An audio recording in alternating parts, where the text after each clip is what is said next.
O vídeo de hoje é trazido até você pelo Crunchyroll, a sua fonte oficial de animes e dramas em alta definição. Fala aí, mestres, beleza? Thunder aqui, e sim, ficamos mais de 2 semanas sem vídeo de Boku no Hero, mas estou trazendo aqui de volta o resumo, a análise do episódio 27 e 28 pra vocês, e temos bastante coisa pra falar, mas antes eu quero mostrar pra vocês, ó, quem não viu ainda o meu novo cenário, essas placas bonitonas aqui pra vocês. Então se você quiser ter uma dessa também, você pode conferir aqui no link na descrição e conferir no site da Edecor, vai lá, que tem muitas outras placas bacanas, inclusive placas temáticas nossas do canal. E antes, quem é novo aqui no canal, seja muito bem-vindo, se inscreva aqui pra não perder nenhum outro vídeo de Boku no Hero, de Boruto, de lista, de reaction, a gente tem outros conteúdos muito bacana pra vocês. Confira a nossa descrição também, que tem outros links das nossas redes sociais, dos nossos outros canais e tudo mais, só conferir aqui.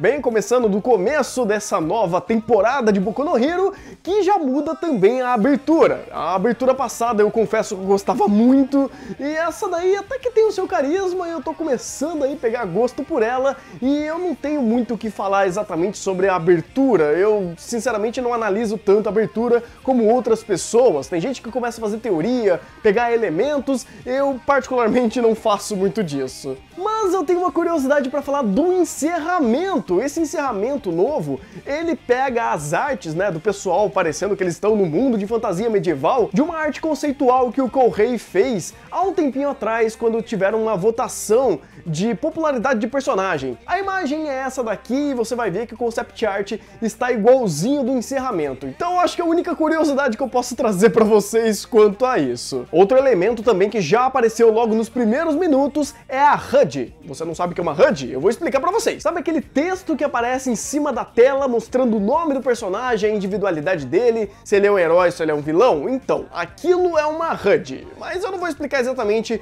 o conceito de uma HUD, mas saibam que isso é uma HUD. E eu achei um tanto bizarro eles usarem esse recurso agora, no começo da segunda temporada, da segunda parte dela. Nesse momento, eu acho que todo mundo já sabe o nome dos personagens, mas isso é apenas um a mais para reforçar o nome para quem não sabe. Pra mim, eu achei dispensável, mas pelo menos não atrapalha em nada. E o episódio 27 começa de fato mostrando o Gran Torino. Ele parece assim um velho meio gagá, meio lelé da cuca, né? Não fala nada com nada. Mas logo em seguida ele já mostra que sim, ele tem grandes poderes e grandes responsabilidades, talvez, não sei. Mostrando também que ele é extremamente rápido e forte e colocando o Deku à prova. Deku, Deku, Midoriya, chamem ele do jeito que vocês quiserem. Não fiquem me corrigindo aqui nos comentários, beleza? E logo nos primeiros discursos dele, a gente já vê um traço de similaridade com o All Might. O modo de falar, alguns traços assim da sua personalidade, mostrando que de fato ele foi um grande instrutor pro All Might. Tanto que ele se reflete muito nisso. Que é uma coisa bacana, quando a gente tem um professor que a gente admira muito, a gente acaba absorvendo alguns traços de personalidade dele. Isso é meio natural. E logo no primeiro teste que o Gran Torino faz com o Deku, ele já fala 2 coisas muito importantes. Que ele tem uma falta de harmonia em seu poder, né, usando o One for All, e também que ele superestima o One for All, que ele utiliza como se fosse um recurso, um golpe final, e não é bem assim que deve ser trabalhado. Algo que eu só tô dando uma resumida mesmo, porque já eu vou abordar isso melhor. E logo em seguida também a gente teve o primeiro diálogo do Tomura e do Stein, e já também eu vou falar sobre ele, porque no segundo episódio, no episódio 28, que tem algo interessante entre eles. Depois desses testes, o Deku tem que se adaptar a essa nova forma de usar o One for All, vamos dizer assim, porque antes ele utilizava apenas como uma explosão de energia, apenas como um ataque especial e secreto, algo que também corrobora muito bem com a individualidade em si dos personagens. Eles utilizam como se fossem extensões da sua própria parte física, do seu próprio corpo, então faz sentido esse tipo de pensamento, e o Deku não tinha se ligado até então que a individualidade se usa dessa forma, até porque recentemente que ele ganhou uma individualidade, né? Logo também a gente já teve a transição de comercial, que teve outra informação interessante, que ele lista aí algumas informações interessantes dos personagens na tela,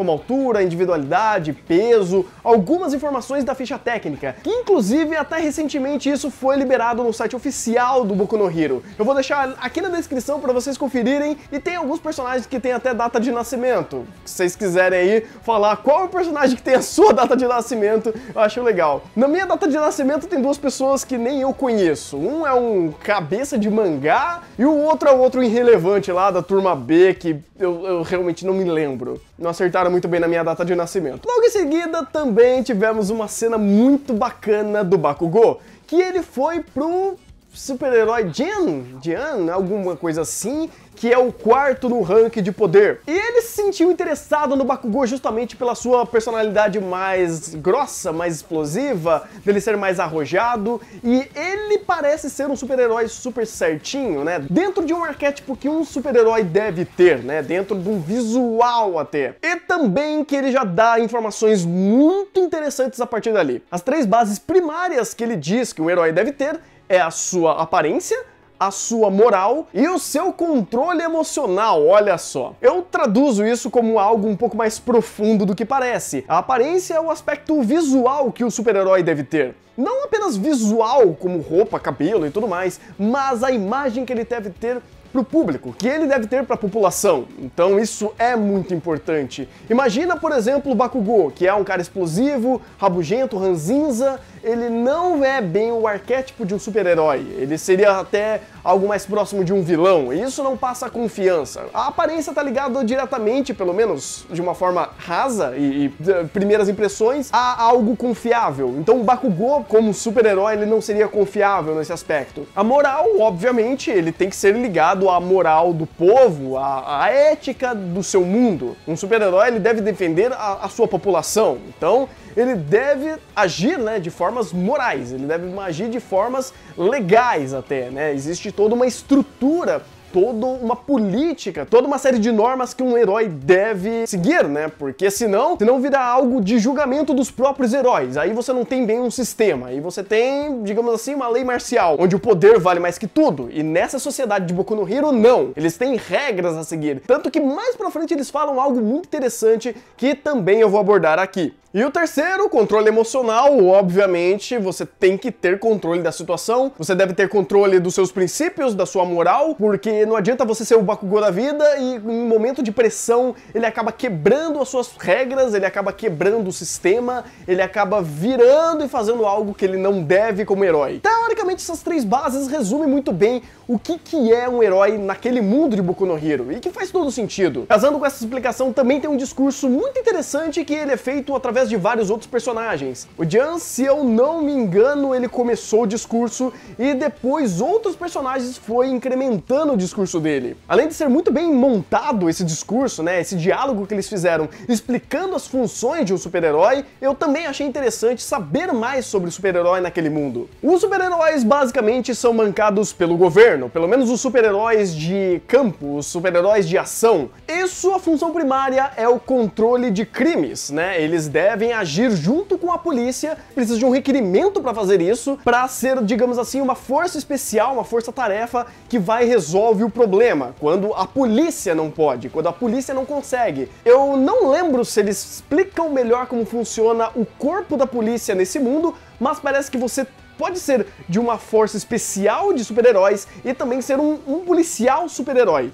Aí eu já não sei como funciona o nível de atuação de um super-herói que é uma força especial ou um super-herói que já é policial. Aí, não sei. Quem puder me responder, deixa aqui nos comentários. Inclusive, eles precisam protocolar tudo o que eles fazem. Tanto prisões, julgamentos, tudo tem que ser protocolado, tudo tem que ter papelada, eles não podem sair fazendo o que eles bem entender. E claro, eles também acabam recebendo por isso. Eu acho que esses pagamentos devem ser feitos por divisões, né? Então você tem divisões mais fortes, mais fracas, divisões mais caras. Então você tem até esse jogo econômico dentro disso, né? E parece que, digamos assim, eles são bancados por impostos. Você tem uma contribuição do povo, né? Dos moradores, e eles são remunerados através de taxas, de porcentagens, de atuação, então deve ter toda essa dinâmica dentro até da parte do pagamento deles. Eu gostaria de ver um pouco mais como funciona essa dinâmica, porque parece ser muito interessante. Se eles falam mais pra frente, eu vou esperar, mas eu realmente gostei dessa dinâmica. E também nem sempre os heróis eles são pagos pra combater crimes, eles têm aí outros tipos de funções. A gente vê isso até funcionando com aquela garota de cabelo de cobra, não sei o que também os heróis podem ser meio que modelos, atores, ter outros tipos de empregos, vamos dizer assim, que é algo um tanto curioso, eu diria. Mostrando que um herói também naquele contexto, naquele mundo, ele pode atuar como apenas um entretenimento ou ser, digamos assim, uma figura pública. Então um herói ali não é necessariamente dentro da individualidade e dentro do seu combate ao crime ou coisa do tipo, mantendo a ordem. Voltando pro Deku, a gente tem ele tentando de novo fazer um treinamento com One for All. Dessa vez ele tenta fazer o wall jump, né? Quem jogou Mega Man sabe muito bem o que ele tá tentando fazer. Mostrando que é algo muito mais complexo até dentro das leis da física, né? Você sair quicando nas paredes não é algo tão simples quanto parece. E que a primeira sacada dele foi utilizar primeiro nos pés, depois nas mãos, pra ir alternando e subindo. Coisa que ele conseguiu fracassar com sucesso, porque isso não deu certo. Coisa que ele acabou descobrindo depois, né? Que ele deu um estralo quando eles começaram a falar sobre o taiyaki, né? Aquele peixe comestível doce. Quando eles estavam tendo aquele diálogo de esquentar o taiyaki e tal, aí ele se sacou, ele falou, ah, então é assim que deve ser usado o One for All. Tem que ser ligado a todo momento, tem que fazer parte do corpo dele. Que acaba fazendo todo sentido, já que uma individualidade faz parte do corpo e ela tem que ser usada de uma forma fluida, coisa que o Gran Torino tinha apontado já pra ele. Com isso nós vamos pro episódio 28, que já mostra ele tentando fazer o primeiro treino quanto a isso, onde ele já utiliza a sua nova forma, vamos dizer assim, de usar o One for All, e eu achei, claro, muito bem animado, muito bem feito, assim como todas as cenas de impacto do episódio anterior. Eu nem preciso dizer que a parte de execução de Boku no Hero é sensacional, então não vou ficar me repetindo aqui. Depois temos o All Might falando com o cara da polícia, e trazem de volta algumas investigações sobre o Nomo, coisa que eu nem lembrava que ele tinha sido preso. Nessas investigações eles descobrem que o Nomo tem 4 ou mais DNAs dentro dele. Ele funciona como se fosse um recipiente de outras individualidades, onde antes ele era um cara normal, apenas um bandido ou algo do tipo, e através de alguns experimentos ele conseguiu outras individualidades e se tornou aquele monstro. O All Might falou que é alguém que tá trazendo isso de volta. Aos meus chutes, pelo que eu lembro assim, que eu vi alguns spoilers aí em cima, é um cara que mais pra frente a gente vai saber que é o All for One, mas isso eu nem vou me meter. Logo em seguida vai ser um gancho que eu vou fazer da primeira cena que apareceu o Tomura e o Stein, dessa outra cena que os dois apareceram de novo. A primeira cena foi meio que eles se conhecendo, eles tendo o primeiro conflito ideológico, onde Tomura deixou bem claro que o negócio dele é causar o caos, é causar a destruição. Ele quer destruir todo o legado do All Might, inclusive a própria sociedade que apoia ele. O problema maior do Tomura, eu acho que é o All Might. Se tem algo a mais, se tem aí outras rivalidades, ainda não foi falado muito bem. E o Stein, por todas as informações que ele deu ao longo dos episódios, eu acho o seguinte, ele quer ser um mártir de uma nova geração de super-heróis, ou, digamos assim, mexer na realidade que eles estão vivendo. Porque, segundo ele, os heróis meio que não são só super-heróis. Eles deixaram de ser super-heróis para ser qualquer coisa. Ele não deixa claro, mas pelo menos por enquanto eu acho que ele tem algum problema com essa superpopularidade dos super-heróis, onde eles não são apenas o símbolo da justiça, onde eles não lutam apenas para manter a ordem, mas também eles lutam por status, ou melhor dizendo, às vezes eles nem lutam, às vezes eles são, digamos assim, atores ou coisas do tipo, e essa visão meio deturpada do que é ser um super-herói parece que gerou um ódio dentro dele que ele tá tentando destruir. Então, do lado a gente tem um anarquista, vamos dizer assim, um cara que quer só destruir tudo porque não gosta do All Might, e o outro a gente tem meio que um revolucionário, alguém que quer implantar uma lei através da força, onde os heróis têm que ser muito mais representativos, que inclusive no próprio episódio eles dizem que nos ataques que ele fez em alguns distritos, esses distritos perderam a criminalidade, eles diminuíram a taxa de criminalidade. Aí tá mais uma coisa que eu não sei se vai explicar mais pra frente ou não. Os ataques dele é contra heróis muito poderosos, pra mostrar que ele é poderoso, e os heróis têm que ser mais poderosos que ele, ou ele luta contra os heróis meio bosta, os heróis que não representam um heroísmo de super-herói. Eu não sei, mas eu acho que essas duas possibilidades são bem válidas pra mim. E o que é interessante também é que o Tomura e o Stein já se bateram. Eles não concordam com os métodos um do outro. onde eles meio que se juraram de morte se algo der errado ali. Então você não tem, digamos assim, um vilão lutando pela, digamos assim, bandeira dos vilões. Existem várias formas de pensamento, existem várias morais que cada grupo está defendendo. Algo que acaba deixando mais interessante, mostrando que não é apenas um vilão pelo vilão. Tem um vilão que tá lutando pelo sistema, o outro tá lutando por um símbolo, e eu acho que é interessante esse choque de realidades e esse choque de interesses. Voltando pro Gran Torino e pro Deco, eles já terminaram o seu treinamento, digamos assim, de 3 dias, basicamente, onde o Gran Torino falou: é o seguinte, meu filho, você já tá pegando meus padrões, você é ligeiro pra caramba, então bora pra porrada, bora bater em vilão. E quando eles fazem isso, no meio do trem, eles são atacados por um tipo diferente de gnomo,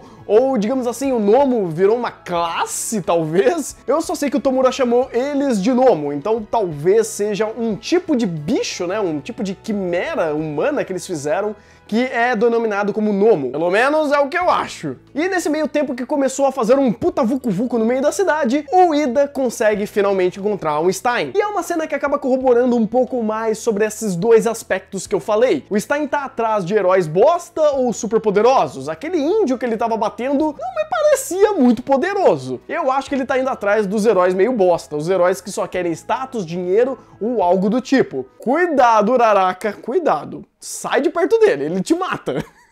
Por fim, foi uma cena bem forte do Stein mostrando que ele não tem interesse em coisas do tipo, né? Ele tá lá pra cumprir os seus objetivos, seja lá o qual for, e ele não, digamos, mata por matar. Ele é um cara bem frio nos seus assassinatos, que ele só mata se realmente ele precisa matar, ou ele precisa fazer uma comoção. E o Iida parece que meio que cagou pra tudo que aquele cara lá, aquele brother que parece o Mega Man com a roupa de água, eu não sei o nome dele, que até que foi um diálogo muito interessante dele explicando todo o procedimento de ser um herói, explicando todos os problemas de você agir pelo seu próprio ego, porque você pode ser punido severamente se você for contra o sistema. Um herói desse mundo não pode agir por conta própria e nem tomar decisões por conta própria. E parece que o Iida apenas quer vingança. Tanto que ele usou o nome de Ingenious ali, ele não usou o seu próprio nome de herói, que é Iida. É Iida? Não lembro o nome dele de herói, mas ele usou o nome do irmão pra, digamos assim, firmar a sua vingança. Ele tá lá pra se vingar e ponto. Dando mais algumas impressões gerais sobre os episódios, eu achei legal que eles mostraram um pouco de alguns secundários,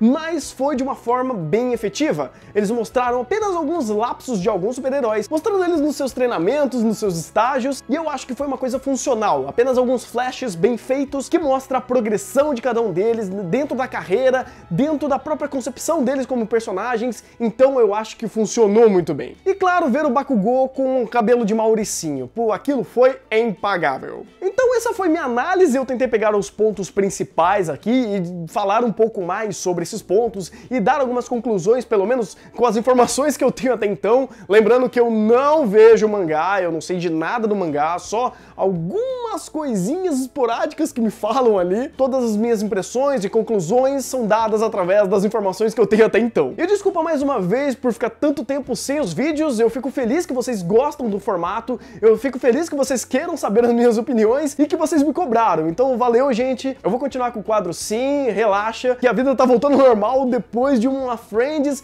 muito louca. Então agora eu quero saber a opinião de vocês sobre esse episódio, então por favor, deixa aqui nos comentários. Se eu falei alguma besteira, me corrijam também. Se você é novo, seja muito bem-vindo, se inscreva no canal, confira nossos outros vídeos e seja também mais um mestre da LBTV. Ou se você quiser ser um grão-mestre da LBTV, ajuda a gente no nosso Padrim. Você pode participar de lives, de RPG, de jogatina, cara, tem muita coisa bacana pros nossos grão-mestres. Se você gostou do vídeo, dá aquele like, compartilha com todo mundo e confira nossos outros vídeos aqui na tela. E eu vou indo nessa, então bom anime e até o próximo vídeo!